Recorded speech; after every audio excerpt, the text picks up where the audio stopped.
Hello, everybody, and welcome back for another episode of Father Knows Something.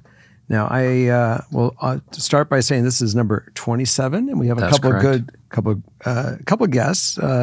Everyone knows our traditional green-faced, or at least now he's green. I think he's been drinking or something. No, I'm green in sympathy. Ah, good. This is green, Justin. the sympathetic color? Yeah. Now, I'm green in sympathy with our guest here. I thought it was like green and envy type of. Well, hold on. So this guy is like an unleashed animal next to me on my left.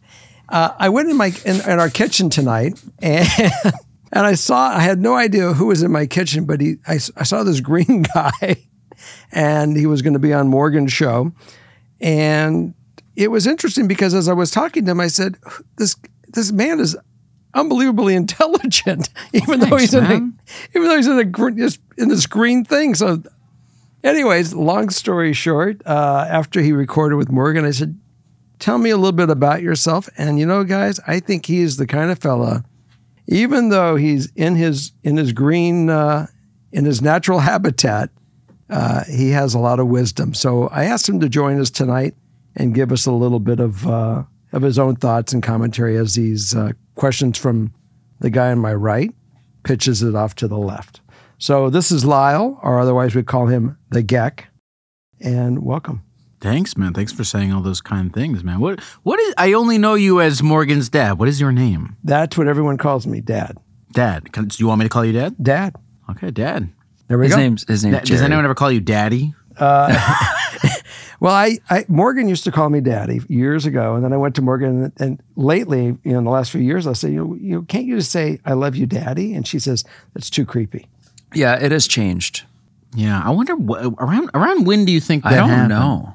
I think that who's your daddy or call me Daddy was around around for years. But when you're looking at your own daughter.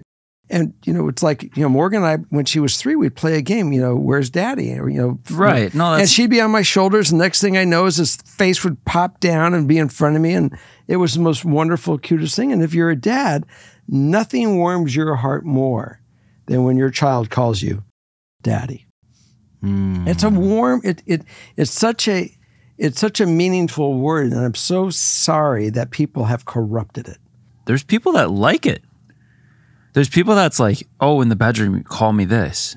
So that's where the problem is. It's twisted shit. I mean, for me, it's twisted, but everyone has their kink. I know we have a full show, so Justin, I'm going to let you get into the reads. Let's get it going.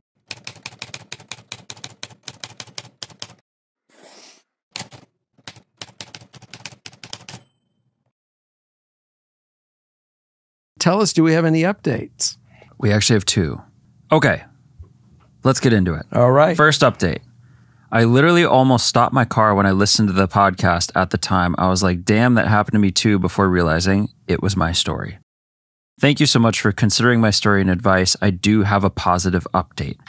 And to Lyle's benefit, we have a quick summary of her write-in. Let's do it. I wasn't very clear with the details of the story previously, but to sum it up, I was working for this man who owned his private gym. His clients adored him, which seemed like a good sign initially. There was no HR in place for me to report his behavior to, and honestly did not want to confront them in person. His place was in a secluded part of town with blacked out windows. If he felt me up and felt like it was okay to touch me before, I couldn't imagine what he could do if I pissed him off. There were other red flags that I missed. For example, everyone in his stories were always villainized. Owed him money, and he was always the victim. Also worth mentioning how many times he emphasized that no one else would pay me as much as he was. I realized I did not want to start my career with someone who had so many enemies in the business and would talk shit with his male clients about women. I resigned a month after the story was published and have been struggling financially a bit. However, I have been investing my efforts into having my own clientele and actually secured some of my own clients. In general, the fitness industry is sexualized because the kind of work we do can be taken the wrong way. When people are given care and attention, I've seen it be mistaken for romantic/sexual interest. However, most small fitness studios don't really have a clear-cut sexual harassment policy or any type of HR. For example, the studio I work at, currently part-time in Los Angeles, does not have a sexual harassment policy either. Franchises are run however they want with little regard for actual laws and whatnot. We have had complaints from employees about men flirting, touching, and taking things too far. I went a step ahead of my manager and let the owners know we were having these issues because my manager wasn't taking it seriously. Within a week, we had a policy set up, and it was sent up all the way to corporate. I mention this because there are still spaces in the world where shit like this flies and isn't taken seriously regardless of laws. So if this motivates someone to speak up, I am glad to have shared my story on your platform. If you're ever in the need of a personal trainer or stretch therapist, you know where to find me. Fantastic. And I'm glad you did share this story with us. And I'm amazed that you're reporting on franchises and the fact that rules don't trickle down from corporate. I know one thing about franchises is there's a lot of framework in a franchise that they have to maintain. And I find it that if you went after the corporate or actually did write into corporate on this one, that they would take an extreme action because it's their image and their whole persona and franchise that's at risk. So I'm glad you did it, and thanks for writing in and letting us know. Yeah. All right. Solid update. You got another one? One more quick one. So this relates to the cousin story from episode 24. This was where recently I stopped talking to my two closest cousins, and I don't know who was at fault. They kind of grew apart. They began going out without OP and would get mad when I couldn't join because of work, so it just kind of spiraled out of control. Hi, Jerry, Justin, and Morgan. First off, thank you so much for the advice on my cousins. My sister got married last month, so for that whole weekend, my family got together. It finally gave us a chance to talk in person. On the last 3 days of celebration, one of my cousins decided to come up to me and she started bawling her eyes out, saying she kept wondering what was new in my life and how she's been missing out on me and how she was sorry. The other cousin didn't look too sorry, but I kept it neutral and we talked a little. The next day they texted me if they could come over and I cooked dinner and they brought wine. We caught up on each other's lives and I thought maybe I can do what Morgan said. Just keep them around, be civil. They don't necessarily need to be in the closest circle. Now it's been about a month that we've been talking. We've managed to make up as if nothing happened. We text every day and hang out 2 or 3 times a week.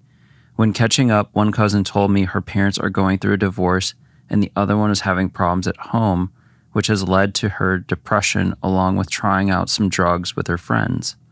It scared me a lot connecting it to Jerry's story with his cousin and his passing. I'm so sorry for your loss, Jerry. I cannot imagine losing one of my cousins. I'm so thankful for you guys and helping me realize that family is family, and sometimes we forget how hard life can be and everyone has their challenges. It made me feel super guilty for not being there for them those 8 months. I try to invite them over as much as possible so they can escape their home and their problems. They also love talking to my fiance when it comes to guy talk. Feels like we're all just super close again. Everything is perfect. Thank you guys. Oh, that's fantastic. Yeah, a lot of positive forward motion. Good. All right, we're getting into it. Story number 1. Let's do it. Are you buckled in? Yes, sir. Is this a seatbelt Actually, no, one? I'm unbuckled. I'm unleashed. Okay. I'm ready. All right. Well, we have a whole new dynamic on this show. Let's go. Hi, everyone. I love listening to Father Knows Something and 2 Outtakes. I am needing advice from someone that doesn't know me or my friends. I, 22 female, have 2 best friends, Nicole, 22 female, and Emily, 22 female. We have gone through a lot, and I've been friends with them for over 7 years each. All of us are in long-term relationships. My boyfriend works out of state for months at a time, so I hang out with my friends quite a bit. I usually only hang out with the girls, but last night I got to hang out with them and their boyfriends at Nicole's house. I felt like a fifth wheel, but it was okay. We started playing this card game called First and Last. We skipped a bunch of really inappropriate cards so that people wouldn't get uncomfortable. Then Nicole's boyfriend pulled a card that he said he had to rank everyone in order of attractiveness. I was put in last place. It got really awkward after everyone started laughing, saying it was the perfect order. Everyone kind of noticed that I was silent and they started justifying why I was put last. Like, oh, well, Emily and Nicole are the prettiest girls I know, that kind of thing. I got over it and just asked to move on. I went home and cried. I have always had self-confidence issues. All my friends are stunning, like model level. I am pretty too, and I know that, but I have been compared to them for 7 to 10 years now. It's not Emily or Nicole's fault, I know that. Every time I hang out with them, I feel so crappy. They're two of my best friends, but I don't want to beat myself up every time I am around them.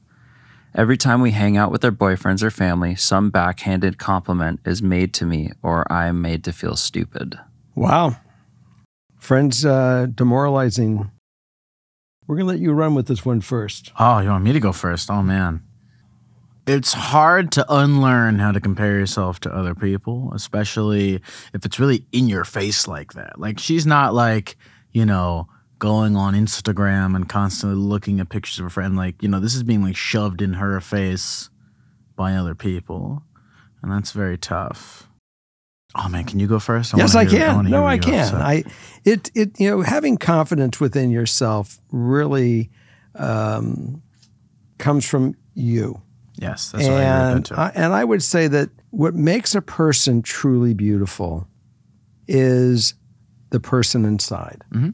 And the fact that you are a beautiful person, let me tell you something. They might be stunning when you look at them. And you may not look at yourself the same, but you are stunning. Everyone is stunning in their own way. And it's whatever, what society says is stunning to them, and people fall into that profile. You can't let that take ownership on who you are. Friends are supposed to nurture you, make you feel better about yourself. They're never supposed to tear you down. If you are in a group of people that they feel they have to tear you down to make you feel better, to make them feel better, you don't need them. Mm-hmm. They're simply not, they're not your friend. They're not the person who's trying to bring the best out in you. When you're going out with somebody or you're in love with somebody, you want to be in a place where they want you to feel the best that you can be. Mm-hmm. And if they're not going to do that, why do you want to be around them? So that's what I see. That's what I see with this thing. I agree with you. I think that there's really never any use in comparing yourself to other people, because you're your own independent, unique person with your own independent, unique things to offer. Mm-hmm. And there is no objective standard of beauty to which everybody is subscribed to. So, it's very subjective. It's very subjective. So, and I'm really glad to hear in her post mm-hmm. her say, "I know I'm beautiful." Because, she obviously, we're not talking about a person with absolutely zero self-concept. This person has good self-esteem. She has a good image of herself. She's just facing challenges. And it sounds to me like she's facing challenges, but I'm glad. I was glad to hear her say that she knows she's beautiful, because I think she'll overcome these challenges. And it's all about, again, what's inside, what makes you humble, what makes people want to relate to you, and certainly your intelligent level and your ability to hold yourself high and strong to be the best person that you are, and that will make you the most beautiful person to everybody who sees you and comes around you. They're going to come to you because of who you are inside, not to what you show on the outside. I'm thinking more about how I really like the way that she's handling the situation, because she also, what she also said that I really like was, she was like, I know she named her two friends, Emily and someone else, but whatever. She was like, I know it's not their fault, because like when I think of the various ways that people can handle sort of react to this situation that she's in, maybe it manifests itself as like jealousy or anger, other negative feelings, and she's not letting that happen to her. Mm-hmm. So that's why I keep thinking she's got a good head on her shoulders with this, and I think that she's definitely on an upward trajectory in terms of her self-esteem and in terms of how she's handling all of this. I'm very impressed with her about that. So stay your path.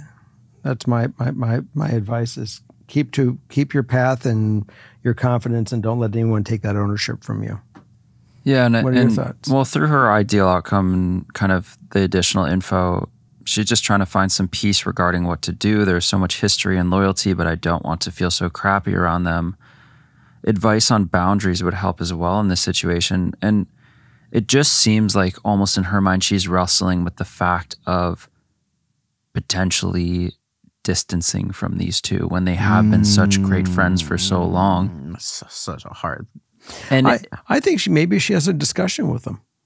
And she kind of levels them out privately, where she says, something, we got in a situation, you guys kind of did this. I don't know if you really intended to make me feel bad, but I kind of feel like you went after me. Was it her, or was it the boyfriend who like ranked them? They all kind of participated in that, and I think that a weird thing to do. They all climbed on.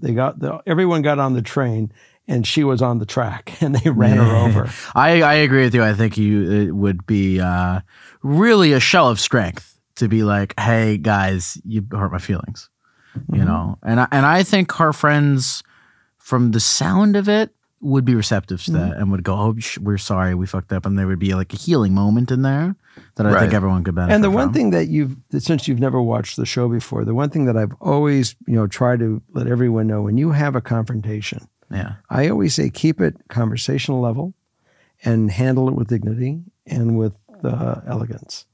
And if you don't lose your shit and you hold it that way and say, "Gee, did you really want to hurt me?" Yeah. And when you go to somebody and say, "Did you really want to hurt, how come you want to hurt me?" Yeah. That makes people think, especially if they care for you. Yeah. And they'll back up a little bit and they'll reflect, and then they'll say, "God, that's a nice way of beating the shit out of somebody without ever lifting anything up." And they'll never repeat that again. And that's a much better way than going like, "Hey, you're a bitch, fuck you." Right. Because that just heightens the conflict. No one, then they'll go, "No, you're a bitch, fuck you." But if you come at it from a another thing is, and we kind of learned this in kindergarten and shit, is when you come at it as, this is not what you did. I'm going to tell you how I feel.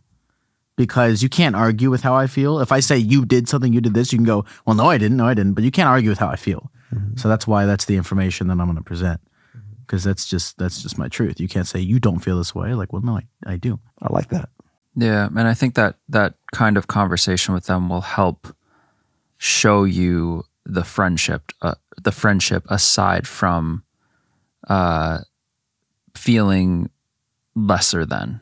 Right. And I think it will help also to make you feel better around them, just because, that situation, I can only imagine if you've already had these feelings, to have it so blatantly drawn out in front of you. Yeah, dude. And I think they agreed to do that. Yeah, but I think that conversation would help her lead to not losing these people's That's exactly friends, what I was thinking. because it's hard to find people that you have friendships this long with. I agree totally. That will save their friendship, and it will actually strengthen the friendship and make them tighter. So I totally agree with that thought process. So I think that the sweet, direct confrontation on them, letting them know, why would you want to hurt? Why did you want to hurt me? Yeah, that will make them hopefully be much better and stronger friends going forward. They'll never repeat it. They'll always watch that and watch each other's back. Okay. My face is very itchy. Yeah? Yeah. Welcome to my world. Oh my God. I just want to but then I know I'm going to have that streak. Okay. All right. Number 2. Hi, Jerry, Morgan, and Justin. I just wanted to say I love the podcast. My situation is about my friend. She got a puppy last September from her parents as a gift. She's the kind of person to go out all the time. Like, I'm talking work from 3 to 9, party until 6 a.m., and sleep all day. I couldn't help but notice that this dog she got was suffering. He's a black lab mix and has lots of energy. Every time I visit her house, he's jumping all over everyone and trash the house by eating the couch or something of sorts. I feel so bad for the dog because he stays in his kennel all day and gets let out by my friend's roommate, but he isn't even home until 6 p.m. each day. This dog is suffering. One time, my friend left him outside tied up for hours, and he spooked himself by tangling himself up. He almost choked. Thankfully, the neighbors noticed and helped.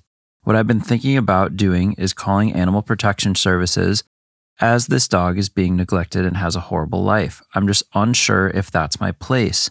And I know all my other friends have noticed this too. I don't think anyone will actually do anything though. I can't bear to see this dog like this anymore, and my friend can't look after him. I'm just not sure what to do. Well, I will say that we have systems in place for reasons. And the fact that there's a couple options, but the first one that comes to my mind in last case resort is, yes, you call animal services and let them make the determination if this dog is truly they'll investigate it. And if the dog is being mishandled and it's being abused, they're gonna have a conversation with the party, and either they'll let that person remedy it or they're going to just take the dog. I can relate to this story very, very clearly, as someone very close to me just got a dog. And I was witnessing that he works, crazy hours, I think he leaves the house at 8 a.m. He gets home at 6. But the one thing that he does do, and I don't know if he started doing this before, if it was part of the plan. When they got the dog, there was a couple. Now there's not a couple. He's by himself, but he doesn't want to lose his puppy because he's had it and he loves the dog. People come and let the dog out and walk the dog during the day. He also leaves work at noon to come home and walk the dog to try to do what he can. But we all recognize that if the dog is going to be in a cage and a life of a cage, it's animal services got to get involved. So either they got to find a solution on a run, how the dog can have a free run, be outside and enjoy himself, but certainly not locked in a crate, 16 hours a day, and then have to go to sleep at night. That's not a life for anybody. That's imprisonment. So what are your thoughts on this one? You said that calling animal services was a last resort, and I assume you said that because I was thinking. Well, I said if they can't, if talking to the person. That's what I was going to say is if I'm very curious what happens if this girl says to her friend, hey, this is serious. This is what's going on. You need to do this. You need to take care of the dog. Or else I'm calling Animal Protective Services. Right. But in the case of my situation, the person said, my dog, I'll take care of it myself. And I stood back and I said, dog's got rights. Now, if I see that the dog isn't having the issue, I'm probably going to take an action. Yeah. So, these dogs have a lot of energy. Yeah. And we had a write-in about 5 or 6 shows ago about someone that got the wrong dog. There are certain dogs that are just, they're working dogs, they're sporting dogs. Mm-hmm. These dogs are bred to go out and run. Oh, this woman needs a cat. A cat. The cat, because the cat can take care of itself for large. Oh no, the person needs a cat. Yeah. Or actually, you know what? This person doesn't need a pet at all. I thought the dog needed the cat. Oh no. No, you're right. Maybe so he has something to chase and get some extra. So definitely, I would say have a discussion real quick, and if they don't, you can say, look, I'm not going to ever do anything behind your back, but this is wrong, and you may hate me for it. Mm-hmm. But I'm going to let the professionals come in and do an analysis because I don't see this as being fair to anybody. And they might be pissed at you, but oh well. It's brave of her to do that because it's funny. It's funny to me that she's saying, and all of our friends are noticing this as well, but she's the only one. I mean, I don't know. They might all be conferring on it. Well, we might have 5 more write-ins from that. Right. So I don't know. They might all be conferring on it, but if not, it kind of sounds like she's the only one being like, hey, we should probably do something about this. And because this girl, loves dogs, she loves animals, and it's hurting her to see this, and she needs to, Sometimes I've seen it takes a village to raise, to make a difference. Mm-hmm. And if all the friends say, look, we see you're having a problem, we want to help. And we're all willing to come in at different times and maybe walk the dog or take the dog and be a part of this. And we want to support, but it's not really their responsibility to do that. But they may feel that maybe they want to help. But either way, the obligation here is to make sure the dog is safe. Yeah. And I hope that this person does the right thing and calls the animal services if it doesn't work out, and she would be brave to do so, because it's a hard thing to do that, because it's inevitably, because if she has the conversation with her friend and it doesn't go well to the point where she needs to call animal services, like when she does that, it's gonna really blow up her friendship. It's gonna be hard, and she's saying like, this is gonna be an uncomfortable situation. I'm like taking a step outside of my comfort zone, getting involved in this. But I'm doing it anyway because I can't watch the dog suffer. Look, if you find that it's too hard for you to maintain this animal to the comfort where the animal is happy and gets to really express itself, maybe you want to find someone that has lost their loved one, and they might need that extra spirit or soul in their life. Yeah, and that might do better for everybody. Yeah, and there's no shame, by the way, in that, and being like, and just giving up. Being like, I thought I could take care of the dog. I can't. Right. It's better for everyone if we all... The timing today is not the same as it was yesterday, because yesterday you were a couple, today you're a single person. Yeah. And maybe you have to do the right thing. Yeah. So these are thoughts for you to go entertain and put together in your own mind how you want to handle it. But I love that your spirit is to protect the animal, and I'm with you on it. Well, I think it's really important to highlight this issue too, because I'm certain that a lot of listeners are also probably going through these thoughts. In the times of COVID, we have seen a lot of people go get animals as almost their escape from boredom during COVID and having no job to go to or locked inside and whatever. These dogs are now sitting at home, or these pets rather. I'm sure it's a multitude of animals are now trapped at home in this kind of situation. As they're back at the office. Also with people that kind of weren't meant to be pet owners in the first place, because they just randomly picked it up as a hobby during COVID. So I think it's important to highlight that issue. And yeah, whoever you are, writer, people listening, make the call, figure out the situation to get it changed. Hey, he's like me. It was empty. At least it wasn't full. Especially if you see any neglected reptiles out there. Because we need someone looking after us too. We feed the reptile. Yeah. Animal control, no need to come here. All righty. Okay. Let's go for another one. Number 3. Hello, I am looking for advice on how to let my dad know that I would prefer it if my mom walked me down the aisle at my wedding, and that I will not be inviting his friends to my wedding. Some background for you. Trigger warning here for child abuse. Okay. When I was in elementary school, I reported my father for child abuse, and he's hated me ever since. When I was in high school, he told me every day I was nothing but a constant problem. This really affected my mental health. When I was in university, I developed pretty serious health problems, and at this point, my father became nicer to me and started to help me out in life. We have an okay relationship now, but I still feel resentment for how he treated me growing up.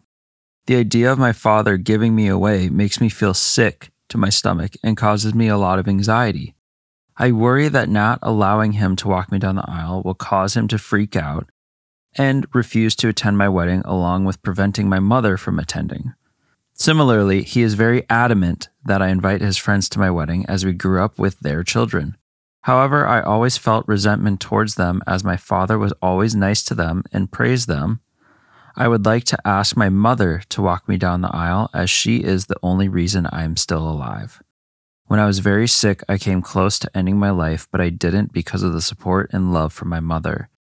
My mother is very non-confrontational, and I worry she would refuse as to not offend my father. My parents are still married. Well, first thing that came to my mind is, let me get this right. This is her father's wedding?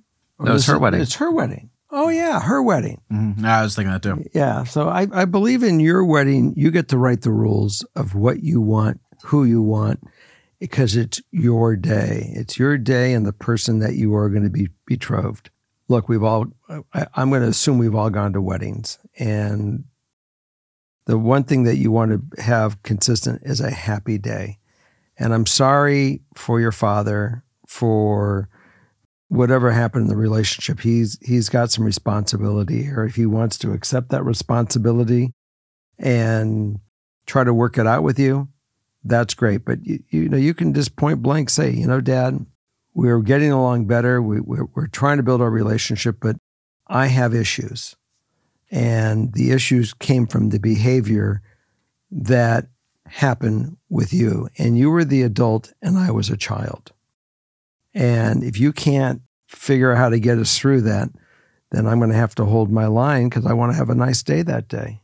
And I think that if you really love me, even though it might hurt you, you're going to have to understand this. And you're going to have to play this with around the guidelines and the boundaries that I put up, because life right now, as I'm now going into adulthood, or I am an adult and I have this new person, I'm going to have this, our own castle. Our own castle has that boundary. And we're going to live within that boundary. And yeah, I'd love to allow you in sometimes. And I hope that we can make it all work. But for this event, unless you can come up with a different way or an answer how to get me comfortable, I'm not comfortable with it. And this is just the way it is. And be very direct. And with your mom, you say, Mom, I know that you're going to, you're going to hurt for Dad, but you nor I put Dad there. He put himself there. And it is important to me that you're there, and I hope you will be there. And if you can't do it, I will try to understand that as well, and I'll respect it. But nonetheless, this is your day. You do your wedding, and you hold your ground. Absolutely. Yeah, and her father, I guess she didn't specify sort of exactly what was going on. Right. We don't know the abuse. But her father is got a little lucky. That, she's willing to, she's down to rebuild the relationship. Mm-hmm. He's been given a second chance. Mm-hmm.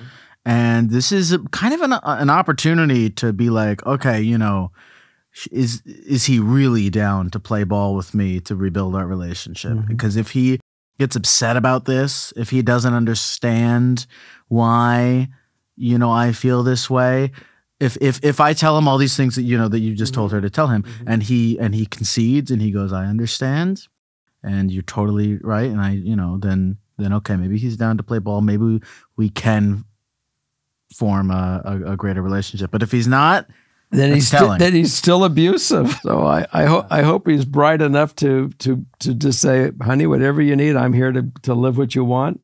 Honor what their wishes are. It's their wedding. Stay with the plan, mm-hmm. and that's the rules of doing a wedding for somebody. And Dad, that's your rules. Yeah. He's got to be able to concede to her. Yeah. I mean, I think that point is sums it all up. If he is good with this, mm-hmm. there you go. He's learned something. Right. Oh. And if he isn't, then he hasn't learned a thing. Right. Then you start to, see how far this extends. But I think it's great. Okay. You got any seatbelt ones? Well, we have one more. What's a seatbelt one? Oh, tell them about the seatbelt. The seatbelt has been a long-running trend on the show for a story that's, it's intense. Put on your seatbelt. Let's hear a seatbelt one. If he's got one. So we have a good one. This is going to be our last one. Okay. Let's just so you can experience the tradition. Okay. Let's seatbelt up. Okay. Jerry, let's see how it's done. How do we do it? Okay, we go. I love this. First, you got to grab this one and this one, right. and you click it in. Very good. And then we got to put the shoulder one on because we're doing Indy cars. And then we get this one, and then pull them tight. Now you go I like the way you did that. Yeah. Those are the seatbelts, and we can't move. I mean, we are bound in here. Oh, you're locked in. We're locked in. All right. Ready to go. All right, I'm ready. We are ready to go. We're like Maverick. We're like Maverick in the plane. I feel like I'm at Six Flags. It's exactly what it is. My 21 female fiance, 27 male, just went on a solo trip, and I found escort and hookup websites in his browser history. Nice. Here's a little background. We have gone on 2 trips together and are almost 2 years together, but we now have a 5-month-old baby. Therefore, I told him he could go on a solo trip and do some hiking like he likes to do. Me and our baby stayed with family for the first few days of the trip, but I had things to do at home, so the last few days we came back here. I went on my laptop, though I should point out that he uses it a lot for his at-home business. Anyway, I went on my laptop to do some stuff when I clicked on Google to search. The drop-down of recently searched popped up. The Google on my laptop had gotten linked with the Google on his phone. So when the drop-down menu was his recently searched things, on the list was Best Cougar Websites Los Angeles, which was where he was for part of the time. So I went into the actual full history, and there were dozens of cougar websites, hookup websites, and escort service websites for both Los Angeles and Las Vegas, where he spent a lot of time. So basically, the last couple of days, I've just been thinking about it nonstop. A lot of hiking there, huh? The only time I'm not thinking about it is when I'm caring for the baby. I already have anxiety, so this has made it so much worse, and I just feel so sad. What should I do? How should I approach him about it? I just want the truth. I don't want a huge fight. Well, I mean, listen, like, she said she doesn't want a huge fight. I think this woman's in shock. In a weird, like, because she doesn't want a huge fight. It's like, when you say you don't want a huge fight, like... Well, how do you eliminate a fight? This woman's going through a lot of complicated emotions here with this, because she's realizing what happened, and she's realizing that her husband is probably, if not cheating on her, is intending to cheat on her. He certainly had the intent. Yeah, certainly had the intent, and she's like in shock about that, because there's a lot. I mean, there's a lot of conflicting feelings there. She's like, well, should I forgive him? We have we have this whole fucking life. We can't just. We have the kid. We can't just. We like didn't even see the not being with him at this very moment. Have you ever been with somebody that has cheated on you? I haven't. Okay, so imagine when you've been deeply in love before. I don't know if I've been deeply in love. Okay, before. well, that's a good question too, because sometimes you'll look and when you're deeply in love and then you break up and you go, God, I miss them. I mean, gee, I wish we could have worked it out. Life is worse without them than with them. There's all kinds of head trips that go on in your head. Yeah. One thing that I do know that I had a brother-in-law who had passed, and he was a retired cop. He became a detective, and people would say, "Can I hire you to follow my husband or my wife?" Private eye. And he said, "If you are suspecting it, don't hire me. It's real. Yeah. Don't waste your money." And I don't do it because of that. Mm-hmm. The sad thing is, he is obviously certainly entertaining the idea. If not that he took a hike or many hikes from cougar to cougar, very tired legs, so he can do this and bring home whatever intimacy that he had used to share with her. He certainly contaminated it. I think that be prepared what you are willing to put up with and what you're not willing to put up with. Mm-hmm.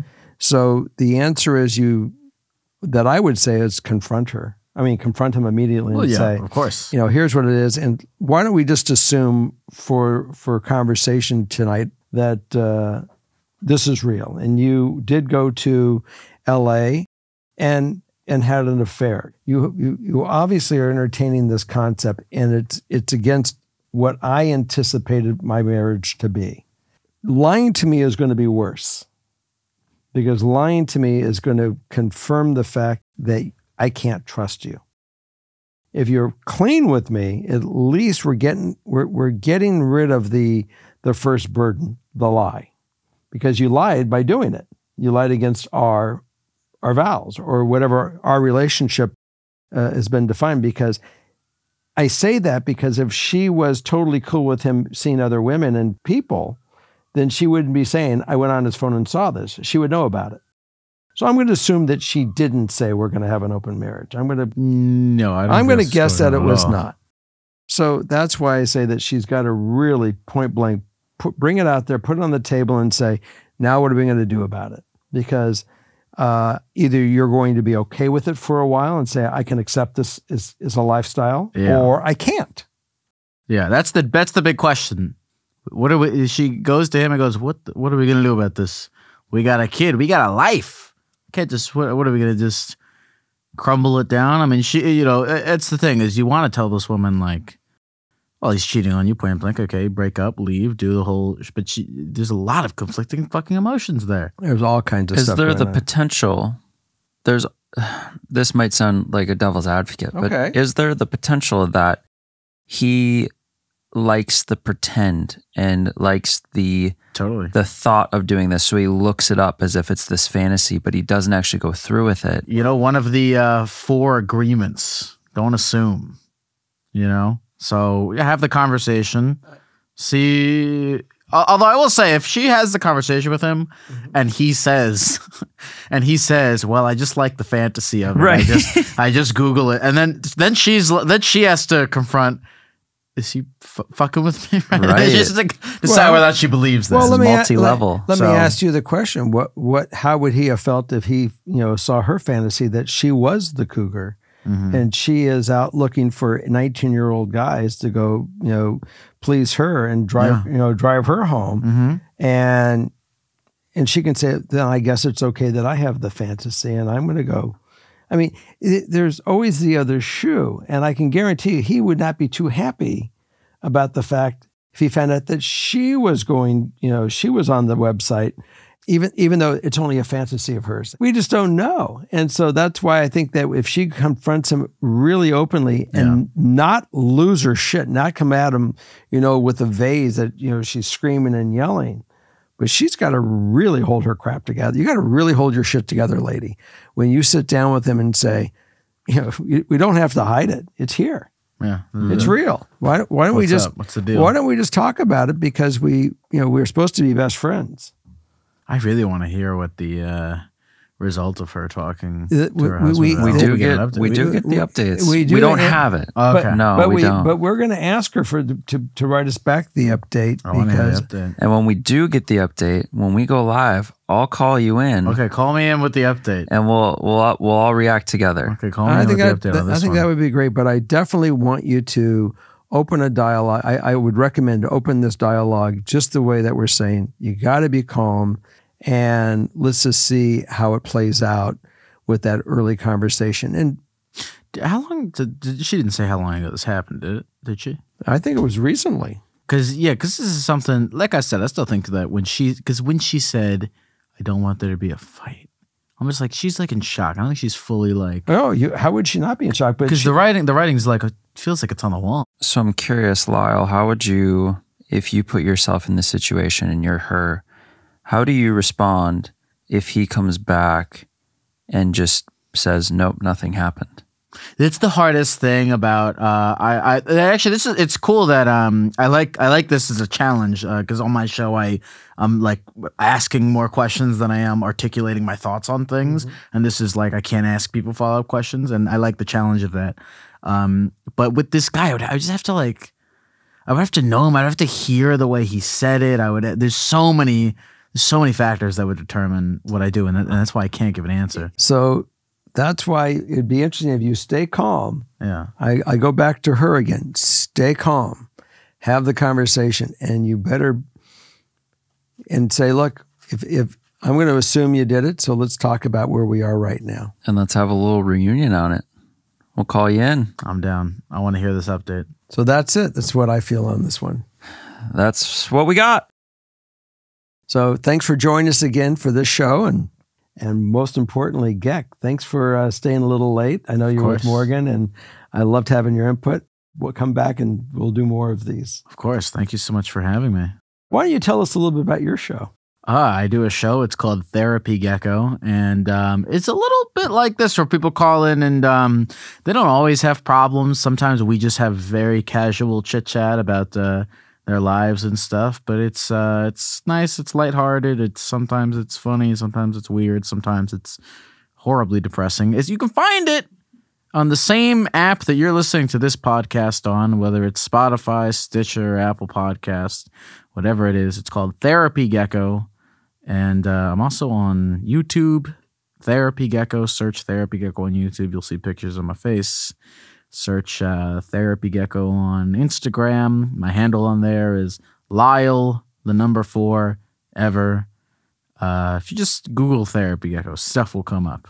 And if I need to go myself, I need to call Therapy Gecko. Yeah. It's okay that I lay on the couch at here at my house. Yeah. And you'll sit in the chair and take notes at your house. Yes, of course. Yeah, that's the great thing is that because it's from the phone, you can sit in any position that you want. And I'll have no idea.